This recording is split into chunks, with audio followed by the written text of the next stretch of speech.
Peace, family. How we all doing today? How we doing? It's your boy Ant the Alchemist. We at it with episode 3 of the Beyond the Illusion podcast.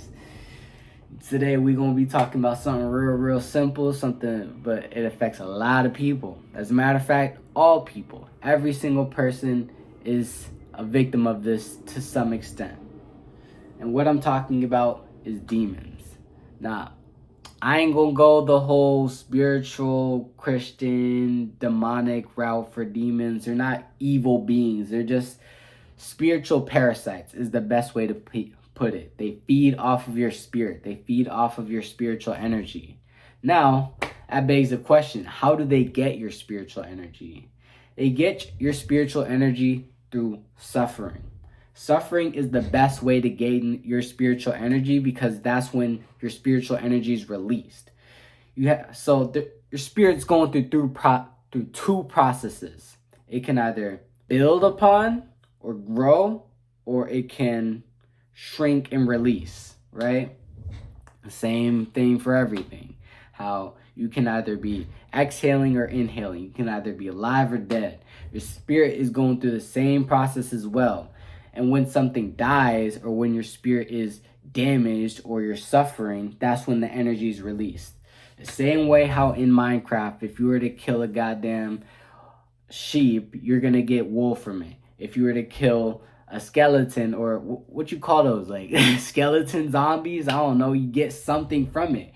Energy's being released and they collect on that. They view that energy as water to them. You're suffering when you're crying, when you're anxious, when you're scared, when you're angry, when you're in these really low human emotions. These demons love that shit. It feels like water to them. And they're not even wrong for feeling that way. These demons are like, I know it's kind of weird saying don't demonize demons, but they're just entities just doing whatever they can to keep themselves alive. Whether it mean destroying the lives of everybody they come in contact with. They're just doing whatever it is to be alive, bro. I tell it to people like this. Don't be mad at a shark for being a shark.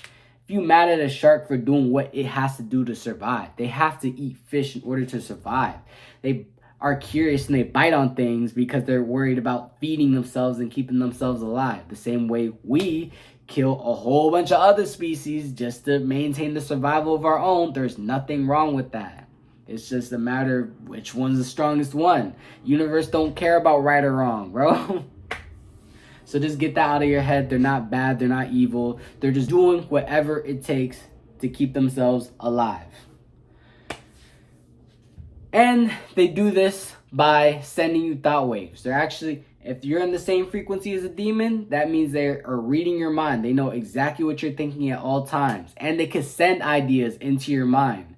So when you get into a damn car accident, bro, and you have that thought in your head like, yo, I'm about to break this dude's nose, bro. I'm about to break this dude's jaw. I'm about to violate this man.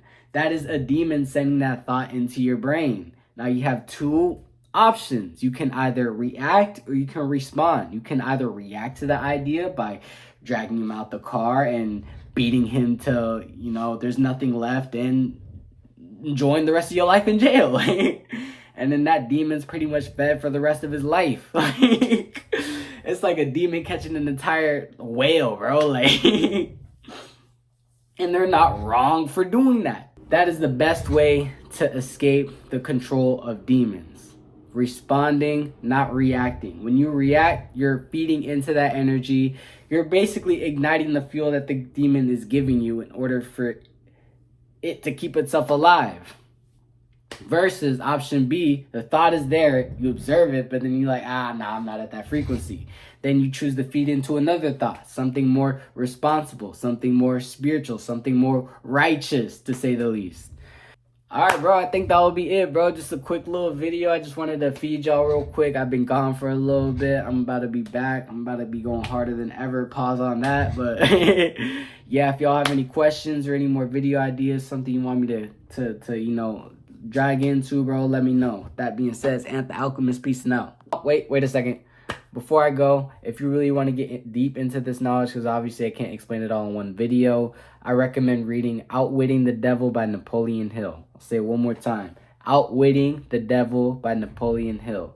They'll go super deep into the knowledge, giving you the real stuff, not the Christianity jargon or the spiritual nonsense. It's going to give you the real information. With that being said, now is peace, everybody.